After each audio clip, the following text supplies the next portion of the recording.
Сиздер менен ОМК ЖРТга даярдануу эсептерин чыгарабыз. Темабыз диаграмма жана таблицалар. Биринчи эсепти баштайлы. Эсепти баштаганга чейин таблица менен таанышып чыгайлы. Таблицада N волейбол командасынын 7 ай бою өткөргөн матчтарынын жыйынтыгы берилген.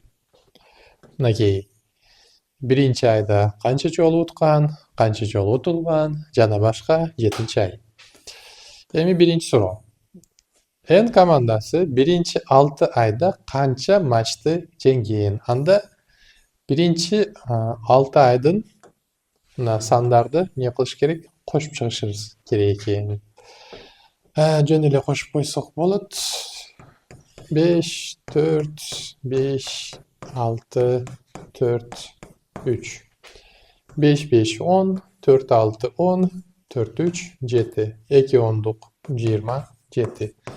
27 матчты биздин N командабыз уткан. Эми экинчи суроо.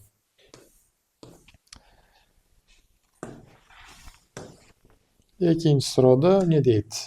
N командасы матчтардын канча пайызын жеңген дейт. Анда бардык матчтарды кошуп чыгып, анан калган утулганды эле эсептеп, пайызын аныкташыбыз керек экен. Биз 6-чы айга чейин эсептегенбиз 27 болчу. Экини кошсок, ошондо 29 уткан болуп атат. 29 жолу уткан.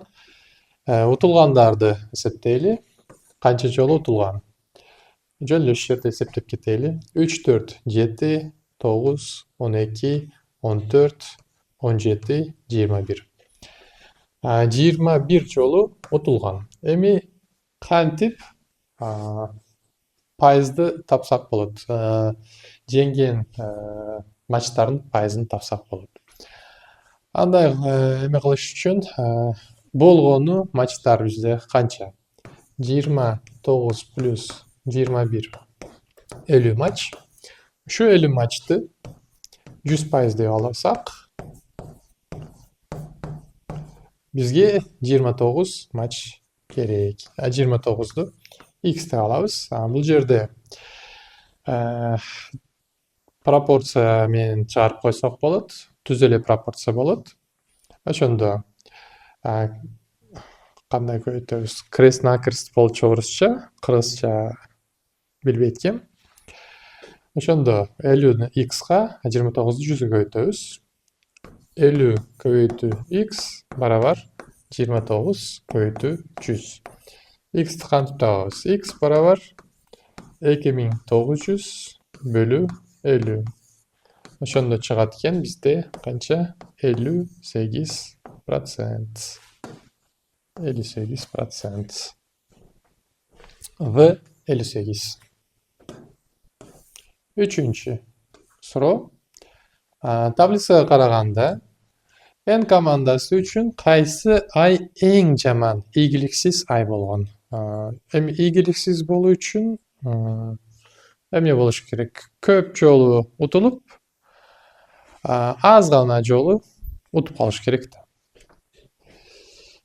Бул жерде бир гана 7-чи ай туура келет экен. Себеби 7-чи айда 2 гана жолу уткан, 4 жолу утулуп калган N команда. Ошондо D 7-чи ай. Төртүнчү суроо. Таблицага караганда N командасы үчүн кайсы ай эң жакшы, ийгиликтүү ай болгон? Үчүнчү суроого тескери суроо болот ата. Бул жерде 7-чи айды сызып койсок боло берет, себеби бизде эң жаман ай болгон. 6-чы, 2-чи айларды сызып койсом да боло берет, себеби бул жерде түз дейм, барабар болуп атат уткан менен утулган сандары. Бизде калып атат 1-чи ай, 3-чү ай. Эми карагыла, 1-чи ай же 3-чү ай? 3-чү ай тандайбыз да, себеби 3-чү айда утулган матчтардын сандары бирге аз. 2 гана жолу утулуп калган. Ошондо 4-чү, 5-чи айды да сызып койсок болот, себеби бул жерде 2, 2 бирдей. Эмеде уткан матчтардын саны 4, а бул жерде 5. Ошондуктан 5ти сызып койдук. Бизде калып атат 3-чү ай, 4-чү ай. Эми 3-чү ай жакшы же 4-чү ай жакшыбы эсептегенде.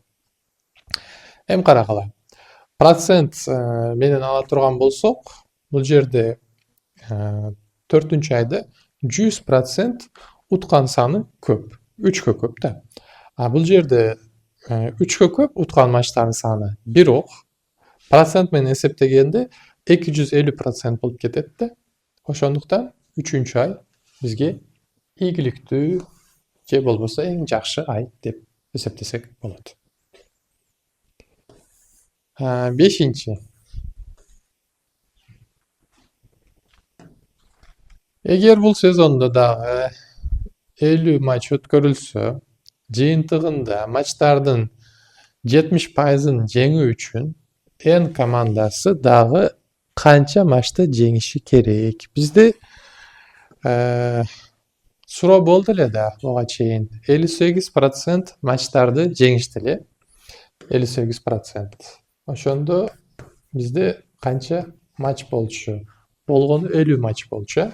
50 матч болчу. Эми дагы 50 матчты кошуп дейт. Бул жерде X пайыз. Кошкондо 100 матчтын 70%ын жеңүү керек. Кошкондо пайыздар кошулбайт. Андай эсептеген кереги жок.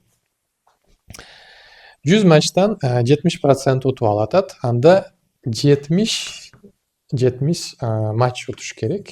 Оңой эле болуп калды. Себеби 100дөн 70% 70 эле болуп калат. 70%. Анда биз бул жерде жөн эле видеону артка кайтарсаңар болот. 29 жолу 7 ай ичинде утканда N командабыз. 70тен 29'u кемитебиз.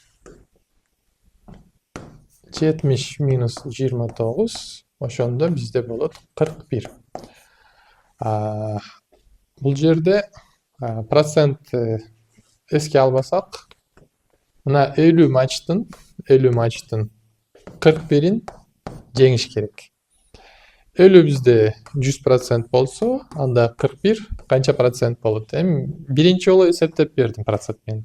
Жөн эле эсептеп чыгаралы. Мына кара. 2 жолу чоң да. Ошондо 41 матч 82% болуп калат да. Ошондуктан X'ыбыз бизде мына чыккан 82% болот. 50 матчтын 82%ын утуш керек, же болбосо 41 матчты утуш керек. Суроо кандай эле матч боюнча сурап атат. Пайызы кереги жок экен, пайызды эле чыгарып койдум. Мына 50 матчтын дагы боло турган 50 матчтын 41%ын утса, ошондо боло турган 100 матчтын 70%ын уткан болот экен. Бизден N команда.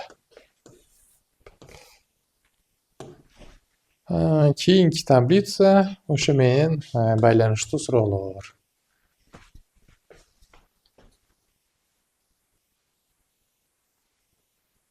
Демек, бизде жумушчулар жана алар кетирген каталар жөнүндө болот экен.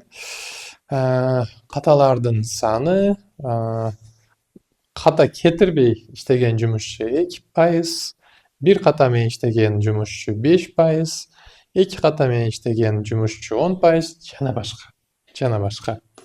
Эми суроолор. Жумушчулардын канча пайызы 4 же 4төн аз ката кетирген? 4 же андан аз. Мына пайыздарды кошуп чыгышыбыз керек экен анда. 4 же андан аз. 7, 17, 17ге 17-ни кошсок оңой болот. 34, 34 дагы 24 болгону 58%. 58. 7-ci суроо. Эгерде 5 ката кетирген жумушчулардын саны 40 болсо, анда баары болуп канча жумушчу сыноодон өткөрүлгөн? Мына жерде 5 ката кетирген дейт. 5 ката кетирген мына 20% бизде 40 болсо, анда 100% канча болот? Эми 20% 5ке көбөйтсөк 100% болот. Анда 40 жумушчуну 5 эселейбиз, болгону 200 адамды сыноодон өткөргөн. 200 жумушчуну. Анда 200. 8. Эгерде 6 же андан көп ката кетирген жумушчулар таблицадан чыгарылса, анда кокусунан тандалган жумушчу ката кетирбеген жумушчу болушунун ыктымалдуулугу канчалык? Мынаны кетирет экенбиз. Эми дейт, кокусунан тандалган жумушчу ката кетирбеген жумушчу болушунун ыктымалдуулугу канча? Бизде бул жерде болгону 2% жумушчубуз ката кетирбеген. Калгандары эмес, болгонун катышын табышыбыз керек. Бизде ыктымалдуулук кетип атат, анда кантип табабыз? Ошо ыктымалдуулук мындай формула менен аныкталат. M бөлү N. M бизге туура келген сан, же болбосо туура келе турган случай кандай болот? Бизге туура келе турган каталар саны 0 болгон жумушчулардын саны деп алсак, N бул бардык жумушчулардын саны. Ошондо M бизде 2% жөн эле 2-ни алайын. N болсо, мына ушул сандардын суммасы. Эми бардыгы 100 болчу да. 100дөн 22-ни айырып койсок, кемитсек 78 болобу? 78 болот. Пайыздарды жөн эле кыскартып койдум. 2 78 2 кыскартсак 1 39. 39дон 1 вариант туура келет экен. 9-нчу эсеп дагы бир өзүнчө таблица, диаграмма. 8 бала жана 12 кыз окуган класстын экзаменинин жыйынтыгы. Окуучунун саны дейт, упайлар. Ошондо 1 окуучу 70 упай алган, 3 окуучу 74 упай алган, жана башка. Эгерде 5 кыз 82 же 82ден жогору упай алышса, канча бала 82ден төмөн упай алган? Хорошо. 82 же 82ден жогору, канча кыз? 5 кыз. 5 кыз. Бизде 8 бала жана 12 кыз бар. Мына жерде мына карагыла. Мына 5өөнү сызып койсом, 2 бала калып атат.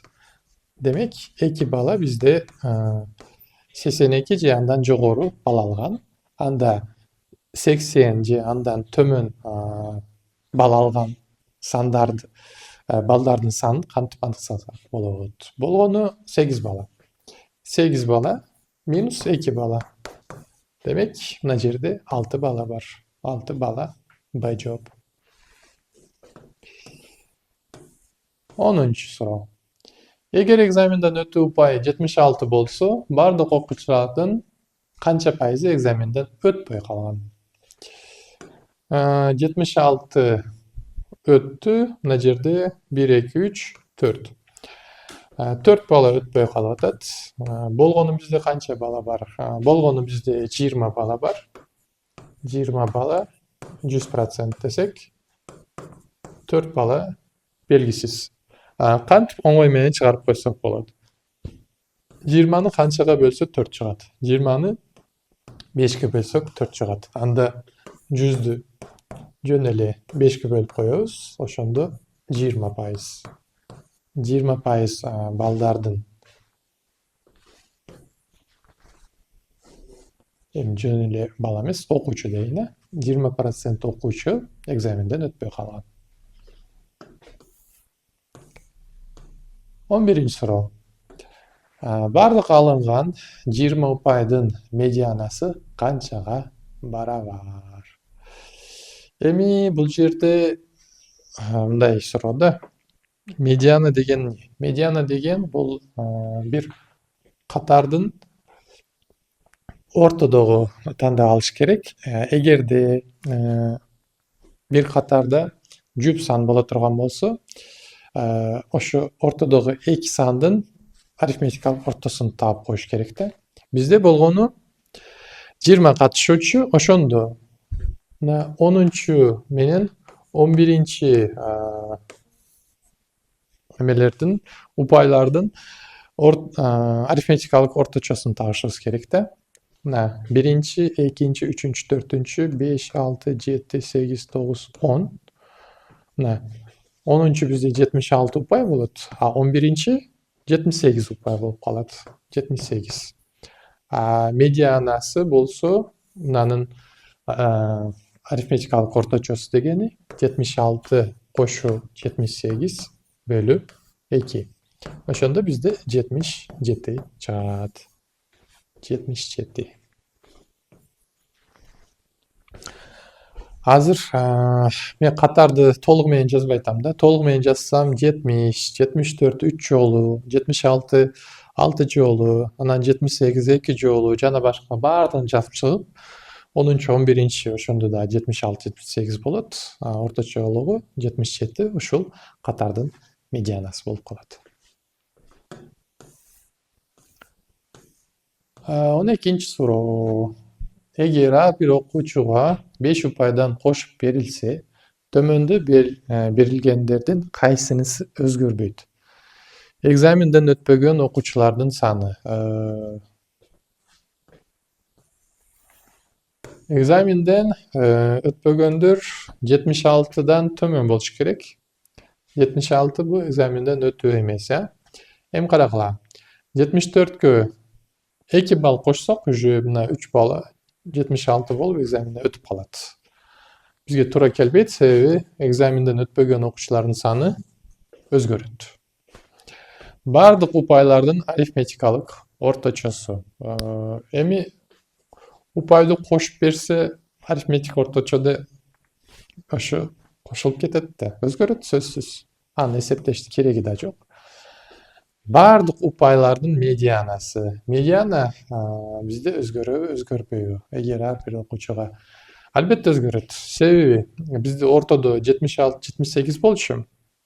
Анда 5 упайдан кошсок 81 жана 81 83 болуп кетет да. Медиана 82 болуп калат. Өзгөрөт. Эң жогорку упай алгандардын саны. Эң жогорку алгандардын саны 95, бир гана окуучуда 95 болот. Ошол туура. Эң жогорку упай. Эң жогорку упай кантип өзгөрбөсүн? 90 болчу. 5 упай кошуп берсе 95 болуп кетет да. Ошондо бизде Г варианты туура келет. Кийинки таблица ошуга байланыштуу суроолор болот. Бул жерде класс жана жынысы боюнча бөлүштүрүү. Биринчи курстар студенттер окшойт. Биринчи, экинчи курстар, кенже класстар, жогорку класстар. Багыттар боюнча пайызы, гуманитардык багыт, социалдык багыт, так илимдер, башкалар. Башкаларды сразу таап эле коелу, бизге керек болот сөзсүз.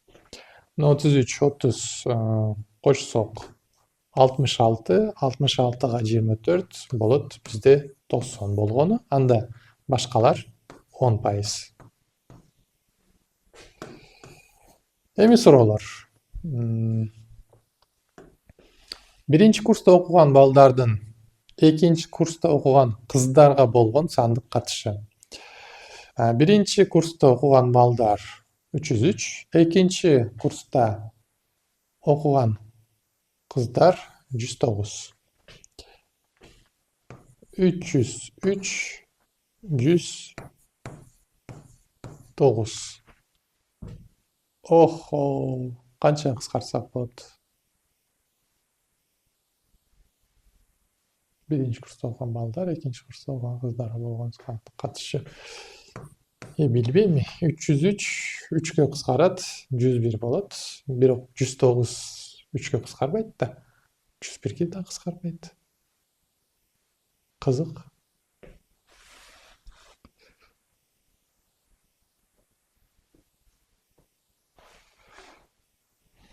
Сто один. Насколько можно разделить? Это же простое число. Да. 303'tü 3 көйүтү 101 деп алсам болот. Бирок 109 кызыктуу болуп атат. 109 жөнөкөй сан болсо канча кыскарышы мүмкүн? 109 бөлүнбөйт да. Же мен адашып атам. 7'ге 70 49 жок.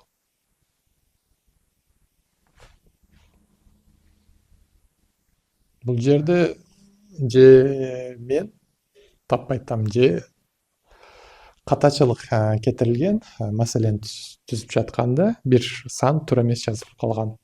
Ошо эки варианттан бири. Себеби мыналарды азыр кыскартып болбойт. Кантип кыскартайын?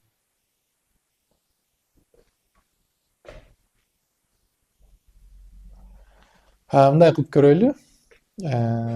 Мен биринчи курста окуган балдардын экинчи курста окуган балдарга болгон сандык катышын табып көрөйүн. Ошондо мүмкүн бир вариант чыгып калар. 303 бөлү 215. Эки жакты тең эмеге кыскартсак болот. 3кө 101. Бул жерде 215 бөлү 3 7. Жок, кыскарбайт экен. Бул деле кыскарбай атат. Так, вариантыбыз кандай? Б. Б.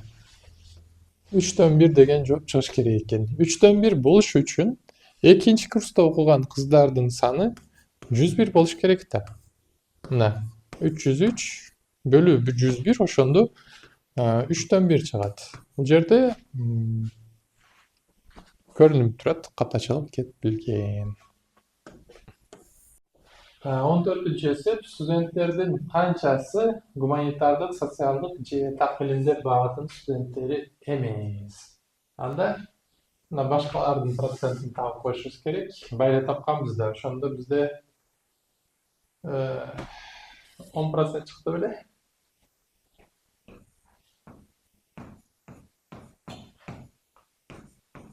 13%, 13% экен. 10% эмес. Туура эмес эсептеп койдум. Анан 66 деп алдым ошо. Ошондо кошкондо 90 болуп кетти эле. Ладно. 13%, ошо 13% мына 1400 кишинин ичинде канча кишини берет?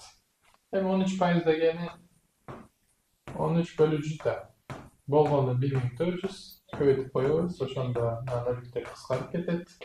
13'төн 14 көбөйтсөк 13'тün kvadratı 169, daha 13 koşuyoruz, 182.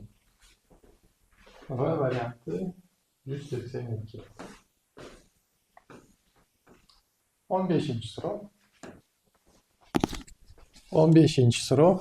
Эгер окуучулардын жалпы саны 5 жыл мурда азыркыдан 2 эсе аз болсо, экинчи курстун студенттерди караганда биринчи курстун студенттери канчага көп болгон? Жөн эле мыналарды кошуп 2ге бөлүп, анан айырмасын эсептеп коет экенбиз.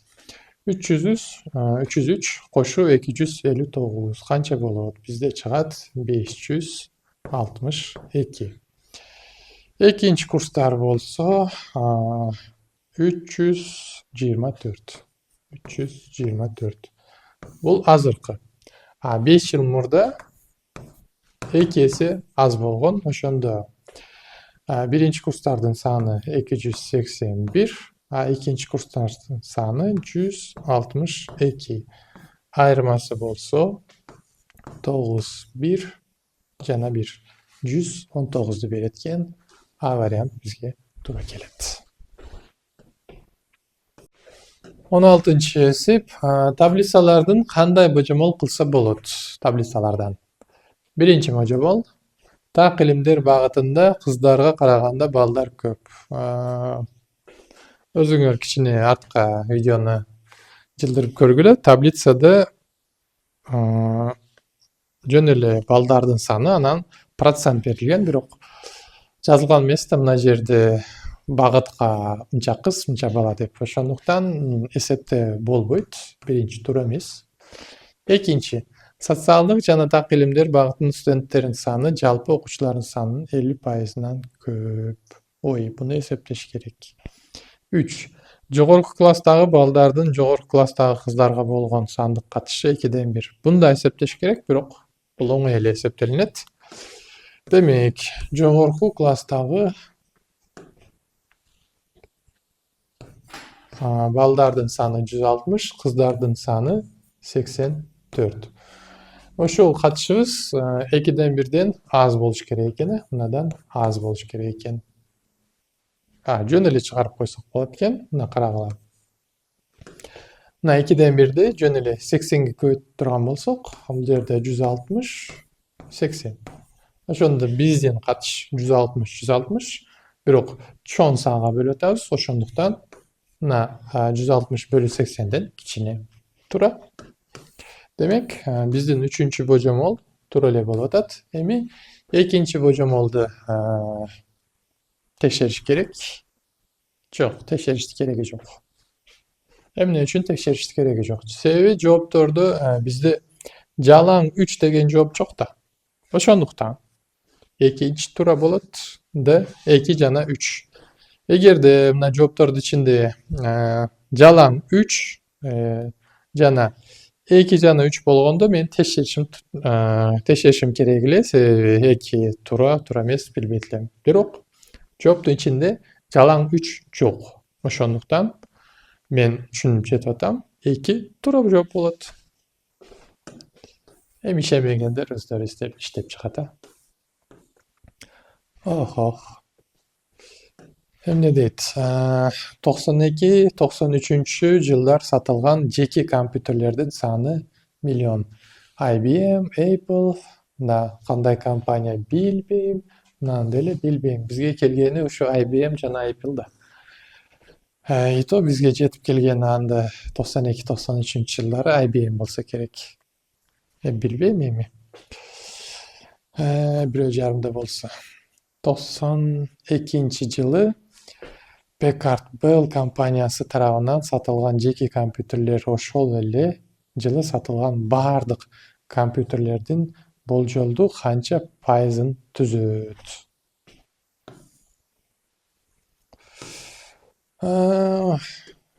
Packard Bell. Кана. Бул жерде 92, 0,6 сатып атат. Болгону канча сатылды ушу жылы? 1,4 IBM, Apple 1,6, Compaq 0,7 жана өзү бизге керектүү марка 0,6. Ошону анан 100%га көбөйтүп коюш керек. Мына жерде бизде жөн эле ондук бөлчөк болот. Эмне үчүн мындай кылып атабыз? Жөн эле бардык компьютерлердин ичинен пайызын табышыбыз керек да. Ошондо эмне кылат? Бизге белгилүү компаниянын санын болгон компьютерлердин санына бөлүп 100%га көбөйтүп коюш керек. Анда кошуп чыгабыз. 3,7 жана 4,3. Бул жерде 0,6 көбөйтүү 100%. Жөн эле 10го көбөйтүп койсок, ошондо 6 көбөйтүү 100. Бул жерде 43. 600'dü 43'kө bölüш керек. Божомол деп атат, божомол деп атат.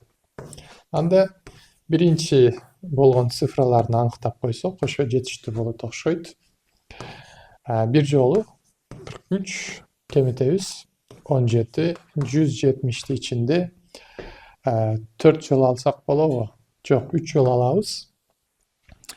100 канча болот? 29 болот, 129. Кемиткенде бизде чыгат, демек 30, 41, 41. 13 бүтүн 41, 43. Ушунча пайыз экен. Божомол. Эми мына 13кө жакынбы же 14кө? 14 санына жакын. Ошондуктан бизге D варианты туура келет экен. 14%.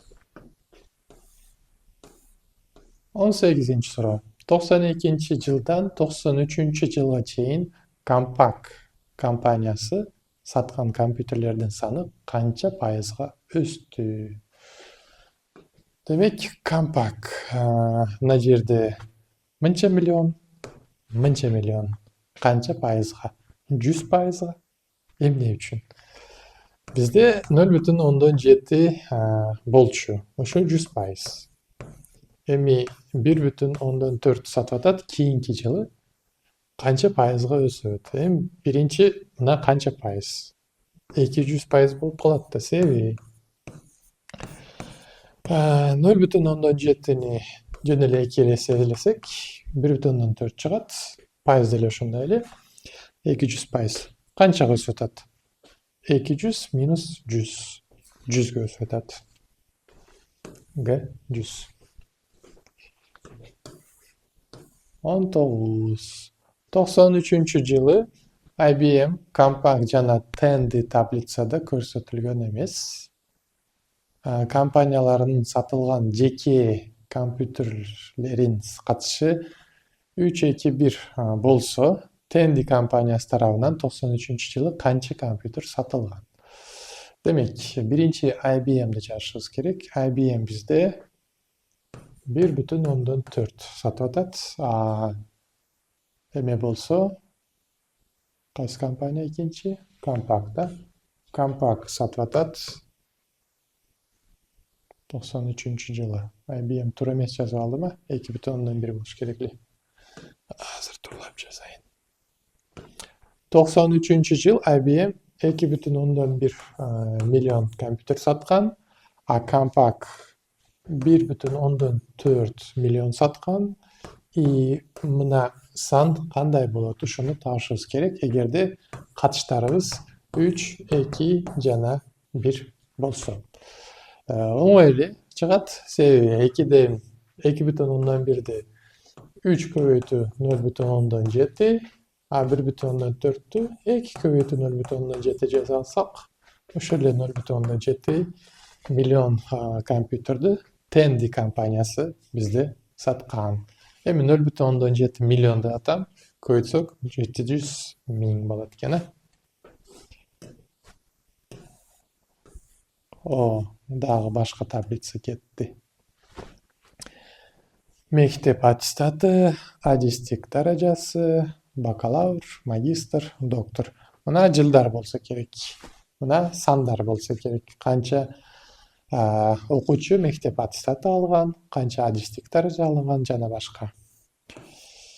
95-жылы бардык бүтүрүүчүлөрдүн болжолдуу 4/1 жана таблицада берилген категориялардын кайсынысы туура келет? Түшүнбөдүм. 95-жылкы бардык бүтүрүүчүлөрдүн болжолдуу 4/1. Мынаны И деп окуп алдым, 1 экен. Таблицада берилген кайсынысы туура келет? 95. 95 анда бардыгын суммасын табып, эме кылыш керек экен да. 4/1 табып койушубуз керек экен да. 4/1 кайсы туура келет? 1047 бакалавр туура келсе керек. Жөн эле мына сандарды кошуп чыгыш керек да. Анан 4кө бөлүп коюш керек. Аны мен каалабайм. Азыр мындай кылабыз. Маленькие хитрости. Бизде калькулятор деген жакшы эмебиз бар да, жардамчыбыз бар. 2329 кошуу 458 кошуу 1040 47 плюс 324 плюс 36 барабар ушул бөлөбүз 4кө чыгат. Ошо да. Бакалавр дедим го.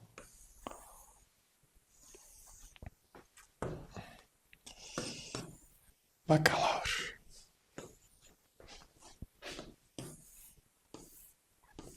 Жыйырма бир. Адистик даражасын бүтүргөн бүтүрүүчүлөрдүн саны 95-жылга караганда биринчи жылы канчага көп болгон? Так, адистик бизде кандай? Адистик. Мына адистик. Ошол жерди карайт экенбиз. Эми 95-жылы 458, 2001 489. Жөн эле эмне кылып коет экенбиз? Айырмасын таап коет экенбиз. 1 3 31ге айырмаланат экен. Эми мына диаграмма чайдын бир жылдагы өндүрүлүшүн пайыздык бөлүнүүсү көрсөтүлгөн. Охо. Мен көрбөй атам. Мына жерде 38, мына жерде 20, мына жерде 9бу? Саид? Тут 9. Да, А тут 2х. 2х. Ты там посмотри учебники. Не знаю. Тема-то там определенная. По-моему, до этого. Да, 20. Ну, вот такая таблица, где... 2х. А, там таки написано 2х. А, все, ясно. Тут x, а тут 2х, да? Карагыла, бул жерде биздин диаграммада Кытай 38%, башка 20%, Кения 9%, Шри-Ланка x%, а Индия болсо 2x% экен. 2x дана 1x. Индия жылына чайдын канча пайызын өндүрөт? Жөн эле теңдеме түзүп иштеп коюшубуз керек экен да. Bizde 2x India plus Sri Lanka plus Kenya başka Kıtay. 9, 20, 38 бардығын пайызы суммарны 100ге барабар болуш керек. Ошондо 3x бизде барабар канча болот? 100 минус 9, 20, 38ди кошуп чыга турган болсок 67. Ошондо мына 67 33 болот экен. X anda 33 bölü 3 11%. Bizge 2x gerek. Ошондуктан 2'nin 11'e көйтөбүз. 22%'ын Индия эмне кылат билбейм, бир нерсе кылат, өндүрөт экен.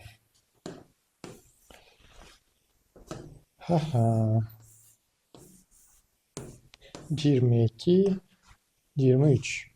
Эгерде 60.800 тонна чайды Кытай өндүрсө, мына жерде 38%, 38% bizde 60.800 tonna eкен. Жылына жалпы канча тонна чай өндүрүлөт? Анда биз 100%ы табышыбыз керек экен да. 100%. 100% x деп алсак, анда x бизде 100'дү көйтөбүз 60.800'ге бөлөбүз 38'ге. Бөлөбүзбү? Жок, бөлбөйбүз. Бизде калькулятор деген нерсе бар.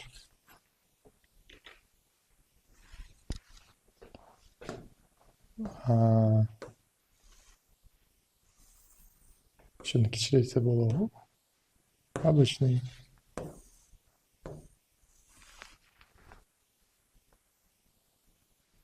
Ой, 60.800 көбөйтүү 100 бөлүү канча? 38. Чыгат 160.000. Калькуляторго рахмат деп коебуз. Г. Кийинки диаграмма кетти. Диаграмма Кыргызстан калкынын 19-жылга карата санын көрсөтөт. Билбейм кандай көрүнүп атат, өзүм эле айтып коеюн. Ысык көл 7,7, Баткен облусу 8,2, Ош облусу 25,6, Нарын облусу 4,6, Талас облусу 3,9, Жалал Абад облусу 19 жана Чүй облусу X менен берилген. Жөле X бизде сөзсүз сурайт. Азыр бир суроодо X таап коелу сразу. Демек, 7,7 кошу 8,2 чыгат 15,7 кошу 25,6. Анда бул жерде канча чыгат? 15, 25, 40, 41,3 плюс дагы 4, 6, 3, 9, 19. 19ду кошсок 63. Буга дагы кошуш керек. 4, 6, 3, 9. Экөөнү кошсок 8,5 болот экен. 8,5. 68, 8. Эми X бизде 100 минус ошо калган облустар 68, 8 чыгат экен. 8 деп алтын жазып атам. 32, 31. 31,2. Чүй 31, 2. Ушуну эстеп калабыз. Эми суроолор. 2019-жылы кайсы облустун калкы эң көп болгон? Ушу пайыздар бизге керек да. Чүй облусу 31, 2. Чүй да 25. Эгер Чүй облусунда 1.980.900 киши жашаган болсо, Чүй облусунун калкы Баткен облусунун калкына караганда канча кишиге көп болгон? Биринчи мынаны жазайлы. 31,2 Чүй облусу болчу, Баткенде 8,2. Пайыздык айырмасын таап алайлы. 31,2 минус 8,2. Ошондо бизде жөн эле 23 чыгат экен. 23 пайызга көп. Эгер 31,2 бул 1.980.900 киши болсо, анда ушу айырма керек да. Себеби суроо мындай да, канчага көп. Бизде Баткенде канча жашаган калктын эмеси саны кызыктуу эмес. Чүй облусунда Баткенге караганда канчага көп? Ушул сан бизге кызыктуу. Ошондуктан 23 пайызды X деп алсак, X табышыбыз керек. X бул 23 көбөйтүү 1.980.900 бөлүү 31,2. Мына биз башты иштеттик, эми калганына калькулятор иштетсин башын.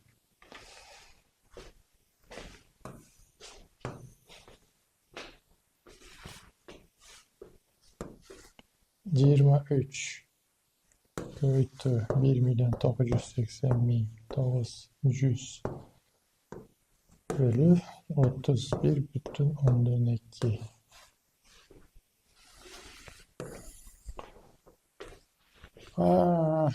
Bizge жақын жоқ бар ғой. Bizge жақын жоқ мына екен.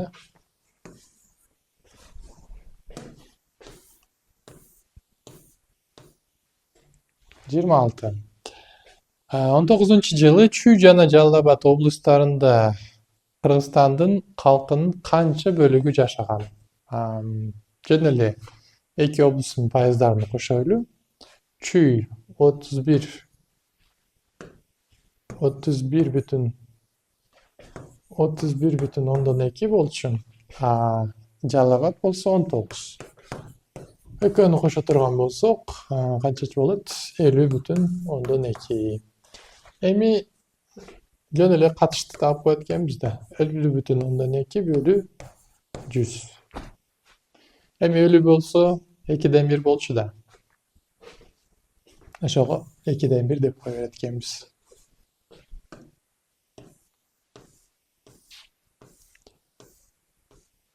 Диаграммада 1 килограмм кургак сүттүн курамына кирген заттардын пайыздык катышы берилген. Суу 19%, май 25, белок X, шекер 49. Белокту таап коелу. 19-25 44 болот. 44 49 80 90 өткүтөбүз. 93 анды белок бизде 17 болуп калат экен. 17 белок. 93 белок 17. Жөн эле 7%.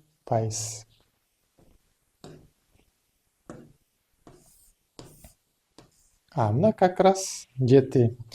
7 бизде 10дон кичине. Б. 28. 1 килограмм кургак сүттөгү майдын массасы. 1 килограммды сразу эле 1000 грамм деп алсак, эми май канча пайыз болчу? Май бизде 25% экен. Анда эмне кылабыз? 25%ды 10дук санга которсок болот, бөлчөк санга, же болбосо жөн эле 25%. 25% бул 25 бөлүнгөн 100 дегени да. Пайыз 100дөн 1 да. Ошо көбөйтүп койсок 1 2 250 грамм болуп калат экен. Демек, 1 В.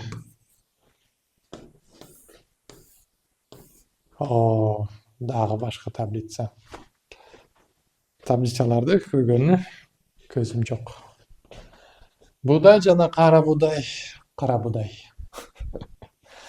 Буудай жана кара буудайдын курамы. Бул жерде бизде буудай наны кара түстө берилген. Кара буудай наны серый түстө. Серый ошондо кандай болуп калат? Серый. Буудай нанындагы крахмал канча пайызды түзөт? Буудай нанындагы. Буудай наны бизде кара түс менен берилген. Ошондо крахмал 45, 46, 47 болуп калат экен. 47. Ушундай эле жөнөкөй суроо берсин. 1,5 килограмм кара буудай нанында канча грамм белок бар? Сразу 1,5 килограмм бизде 500 грамм. Эми токтоп турайлы. Канча грамм белок бар? Белок канча пайыз экен өзү? Белок. Мынакей белок 7% экен. 500 граммды 100% десек, бизге 7% керек. Эмне кылабыз? 500ды 100гө бөлөбүз 5 грамм, 5ти көбөйтөбүз 7ге, 35 грамм. Г 35. Ошо менен диаграмма жана таблицалар темасы боюнча 30 эсепти чыгарып болдук. Сиздер менен коштошом, ошо менен сиздер менен ОМК болду.